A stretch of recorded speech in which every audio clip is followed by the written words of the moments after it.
Ini adalah teori konspirasi yang dikatakan paling menarik daripada rentetan perang Iran melawan US dan Israel. Tweet yang viral ni kata setelah Iran menghancurkan radar milik Amerika di negara-negara Arab yang lain, hujan yang lebat tiba-tiba turun di negara tersebut setelah kemarau yang panjang. Sampaikan empangan di Iran melimpah air buat kali pertama dalam 7 tahun. Kita boleh ekstrak daripada siri-siri tweet ni ada 2 peristiwa yang berlaku. Peristiwa 1, radar milik Amerika dihancurkan di negara-negara milik Arab berdekatan, dan peristiwa kedua, Iran jadi hujan lebat setelah kemarau panjang. Ini tak dinyatakan secara langsung pada siri-siri tweet tersebut, tapi orang boleh letakkan anak panah, iaitu anak panah sebab dan juga akibat. Sebab radar Amerika hancur, maka hujan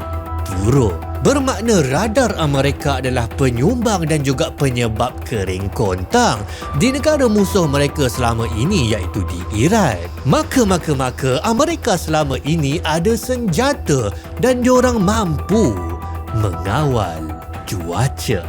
Inilah teori konspirasi yang menarik tu. Cuaca dah sampai dijadikan senjata dalam peperangan zaman moden. Kemarau dan kering kontang dalam satu negara boleh jadi adalah akibat kawalan cuaca secara langsung oleh ejen manusia dan oleh satu-satu negara. Ini sangat menakutkan dan serius kalau ini benar. Sejauh mana teori konspirasi ini boleh dipertimbangkan?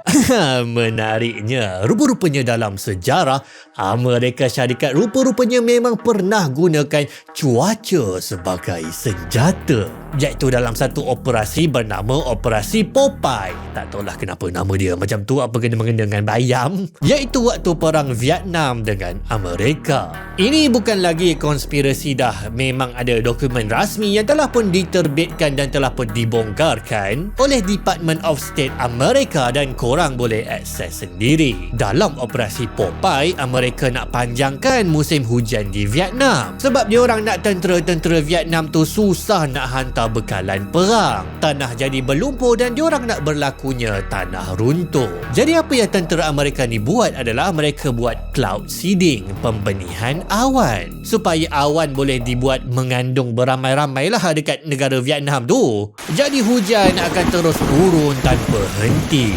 Dahlah serang negara orang, diorang pergi pula lah kacau cuaca dekat tempat tu. Amerika. Laporan ni sebut bahawa operasi tu ternyata sangat berjaya. Wow! Daripada 50 eksperimen. Eksperimen. Itu diorang panggil. Diorang kata 82% awan terus hujan sekejap je setelah pembenihan dibuat. Jadi memang kawalan cuaca ni jadi senjata perang lah, memang terbukti. Maka kita boleh percayalah teori bahawa radar Amerika memang mengawal cuaca di Iran. Diorang buat Iran tu jadi kering kontang. Tapi sebenarnya cerita dia lagi panjang. Pertama, kalau korang perasan, situasi pengawalan cuaca di Vietnam ni sangat lain 180 darjah berbanding dengan apa yang dikatakan berlaku di Iran. Kat Vietnam ni diorang nak hujan turun lagi banyak. Kat Iran kalau betul diorang kawal cuaca lah, diorang buat kemarau, tak ada hujan. Sangat-sangat bertentangan antara dua misi ni. Jadi sains dia pun mestilah sangat lain. Kedua, dalam Operasi Popeye tu sebenarnya sains yang digunakan adalah sains yang memang telah pun diketahui 20 tahun sebelumnya. Saintis sejak tahun 1940-an buat eksperimen dalam makmat. Diorang dapati ais kering atau kristal air dan perak boleh rangsang penghasilan air dalam awan. Kiranya teknik dalam Operasi Popeye ni bukan teknik super rahsia yang disimpan oleh saintis-saintis jahat. Tak, dia memang telah pun diketahui dan digunakan sejak beberapa tahun setelah dia ditemui. Kawalan cuaca guna radar ni tak ada orang sains yang tahu. Tak tahu ada eksperimen ke, ada paper apa-apa ke. Rasanya ramai yang pertama kali dengar pun. Apa boleh kawal cuaca guna radar? Dan yang terakhir dan yang paling penting lah, kawalan cuaca guna pembenihan awan guna kristal iodide ni dia sangat kontroversi sebab sampai sekarang orang tak tahu betul ke menjadi sebenarnya teknik ni. Sampailah tahun 1980, kerajaan US sendiri potong bajet untuk operasi pembenihan awan sebab diorang kata ini tak jalan bang, tak meyakinkan. Ini kata National Academy of Science United States pada tahun 2030-an tahun lah setelah daripada operasi Popeye yang katanya berjaya mengawal cuaca. Semua penilaian pasal cloud seeding adalah tak meyakinkan dari segi saintifik. Dan diorang duk pelik lah kenapalah negara punya banyak keluar duit nak buat cloud seeding ni, tapi negara-negara tu tak keluarkan duit yang sama untuk buat kajian tentang awan. Sebab cuaca, kenapa berlakunya awan hujan masih sangat-sangat tak difahami manusia. Manusia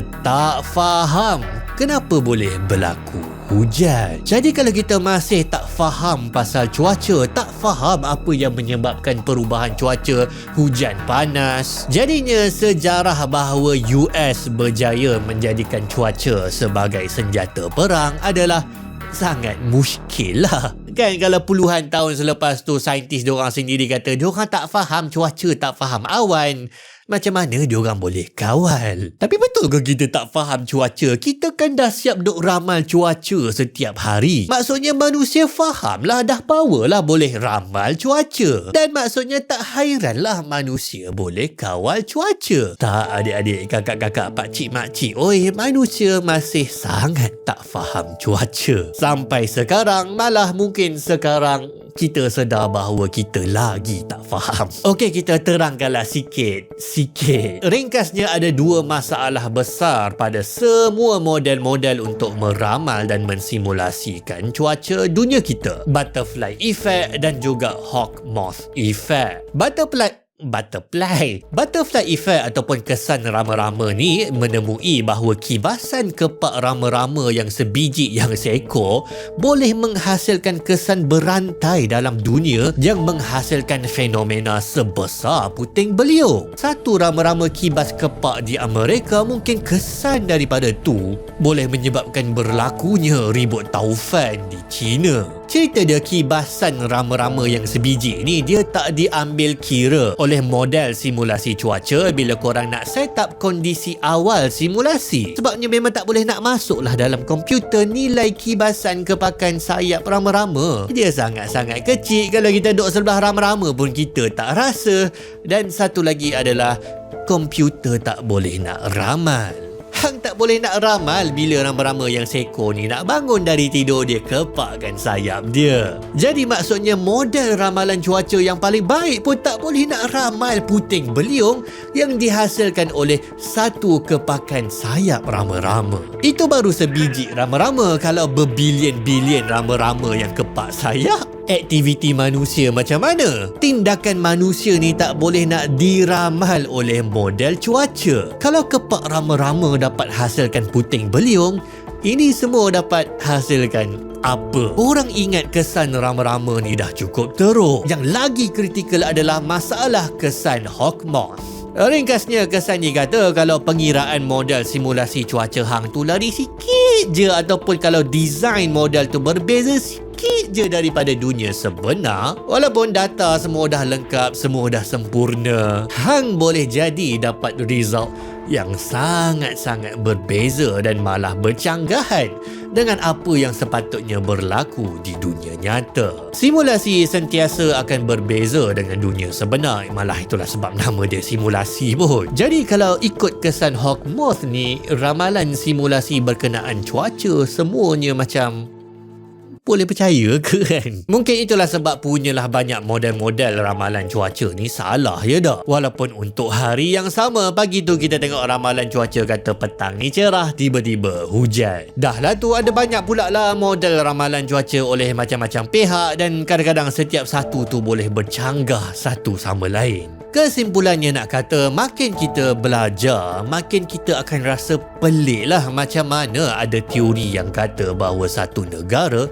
boleh mengawal cuaca yang sangat besar dekat negara lain. Apatah lagi setiap tahun negara tu sendiri dilanda dengan bencana alam yang besar macam puting beliung yang semuanya nama perempuan. Teori sains yang kita ada dan yang paling diketahui paling banyak perkembangan dia pun tak mampu nak meramal dan tak mampu nak memahami cuaca dengan sepenuhnya. Apatah lagi teori korporasi yang tak saintifik lah, iaitu radar mengawal cuaca. Tak ada bukti dan tak ada kajian lah pasal benda ni. Jadi lebih berkemungkinannya adalah radar musnah, kemudian jadinya hujan. Kedua-dua insiden ini tak ada hubungan sebab akibat yang kuat, tetapi dia sebenarnya ada sebab lain yang lebih utama lah, confounding, macam perubahan atmosfera.